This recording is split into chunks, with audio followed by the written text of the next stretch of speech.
Pain can be weaponized. Yes, pain can be weaponized.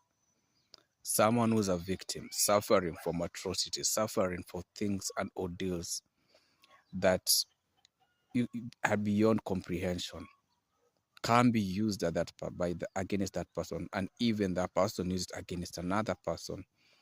And we end up having a society that is very broken. Broken because one person being a victim re-victimize other victims. And eventually, because all these issues are never handled well in terms of getting to the root cause and trying to sort it out, you have more victims all over. Let's say someone was born and raised in a family that was very dysfunctional. So one of the parents becomes the abuser. They end up taking advantage of the weak parent. Doesn't matter if it's the father or if it's the mother. In this case scenario, they even use the children. Now the parent who's a victim, their voice is being gagged. And now the children are weaponized to a point whereby some have chosen sides. Sometimes even all the kids have chosen sides. And this parent, nobody can hear their story. To add salt to injury, you find family members, communities, religious leaders. Now the victimized parent cannot even speak, cannot even share. Why? Because all around them, everybody is saying, you are the bad one, you're the bad one, you're the bad one. It takes God's grace and a time and an exposure or something to happen that the truth comes out. However, by the time that truth comes out, the level of damage that has been done psychologically, physically, and in every situation has already damaged the victim. And again, it's God's grace if that person ever gets the strength to get back up. We see this within even relationships when people come to find each other. There's always this thing, many people we always say love is blind. But the danger about the blindness is how blind is blind. When blindness means we ignore the red flags and we accept and we think the red flags can turn into green flags, I believe we are in the level of blindness beyond blindness. And the sad story is many get into relationships turning into marriages. And because each partner or one partner is from a very broken emotional system, they carry the pain they've endured into someone who has done no wrong. So when we have one who is a victim of atrocities committed unto them, then the second one is someone who has done no wrong.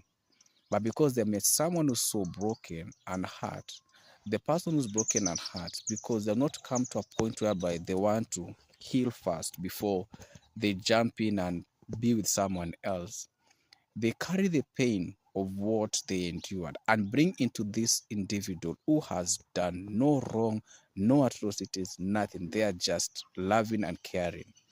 And then victimize this partner who has done no wrong. Hence, the cycle continues. The children born out of that relationship, the pattern continues until one person decides enough is enough. And anyone who breaks those generational traumas, they get the hit from every corner. Is a David fighting a Goliath, a slingstone versus a sword. And it doesn't go easy. Actually, many people who end up breaking those generational traumas and said, no, in my bloodline, as we will love and we will not be part of this, and we refuse and get to the root cause of it, they are always isolated. They are isolated because they stood up. They are isolated because the ones doing it are now feeling ashamed. It is very easy from being okay to abused, to a victim, to a survivor, to an abuser. Very easy. Easy because if you don't have the proper strongholds to be able to help you open your eyes and realize it has happened, it's painful, but you don't have to be the monster or worse than the monster. Many sadly become the monster themselves, and they go on and go on and go on. Let's say someone had a very bad relationship and out of it they got a child. Because of the bitterness of that relationship and they got the child, when their child grows up and wants to get into a relationship, that parent will try and plant the seeds that were planted in that time and try and teach that child to hate their partner when their partner did no wrong. Let's say it's career based. Let's say the child, for example, has got a new career. Maybe it's even leaving a country or anything.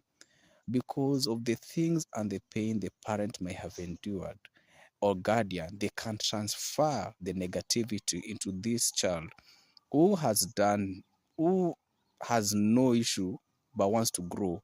But the seeds get planted, and those opportunities of that child being able to grow, they never succeed. We see this pain, especially within our continent, where people get a bit spiritual and get into the dark arts, whereby one person will decide, if I never left, no one lives. And see, we see families being wiped out clean, sadly, out of such, because one person endured pain. Maybe they were shamed, maybe they were ridiculed. And because they've carried that anger and that bitterness, anyone else in their bloodline, according to them, they should never grow outside because of what they've endured. It takes a level of humility, maturity, and a place of inward looking for you to decide, you know what? I'm not going to live in this bitterness and pain. I'm going to look back and ask myself, how far is too far? We see governments take advantage of the pain when people are crying out for justice. Then they infiltrate, they bring their characters who play as if they're part of the who are also suffering. And then when people go out and call for justice, we see riots, we see vandalism, and then it's blamed on the innocent people who are calling for peace and justice. And then the state says, look, look, look, let's do what we want to do. And like what happened in our country yesterday is enough proof when people are being dragged out of their homes and stuff happened to them. And sadly, some will never know their story because, as we know, the history of this place is you're gone, unless a miracle happens. And so it's very important to always ask yourself, can I be the weapon formed against myself? Can I be the weapon formed against my family? Can I be the weapon formed against my generation? Can I be the weapon formed against my community? Can I be the weapon formed against my society? Can I be the weapon formed against my nation? It's until one person, that individual, whoever you are, you have to look within. Nobody wakes up and wishes to have a dysfunctional family. No child woke up and said, I want to have a parents who don't understand each other. No child woke up and chose to want to have a parent who's a single parent. No child woke up and wanted a life where it's chaos. No child. However, this is life. It happens. And when it happens, it creates a damage. And in this life, whether in business, relationship, networking, you meet other people. They will not be in the same line of pain and suffering that you're going through. They may never even understand what you're talking about. I mean, I have had situations whereby when I'm talking about my history and the violence and the kills that I've seen all through my life, I end up becoming the guy. People look at me like, you don't look like that. I'm like, yep, that's pretty much as it is. Maybe because I've come to a point of self-awareness and I'm still going through my healing process, where not many want to take that step. And so what happens, you have many who refuse to go through that step. And so the pain, the atrocities become weaponized. We see this with every nation that has suffered being colonized or suffered being invaded. The pain moves from generations, the atrocities, the things that have been done, the inhumanity committed against the communities, the races, is beyond comprehension. That pain moves. So when they meet someone from the country or the nation of the oppressor, they presume that all of them are the same.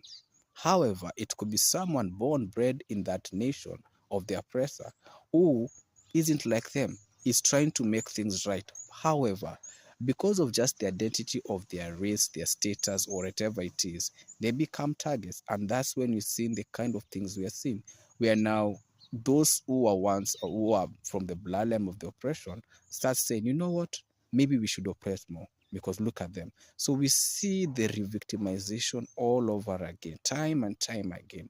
It's until someone stands up and says, I'm not going to be part of this. I'm going to break this generation trauma.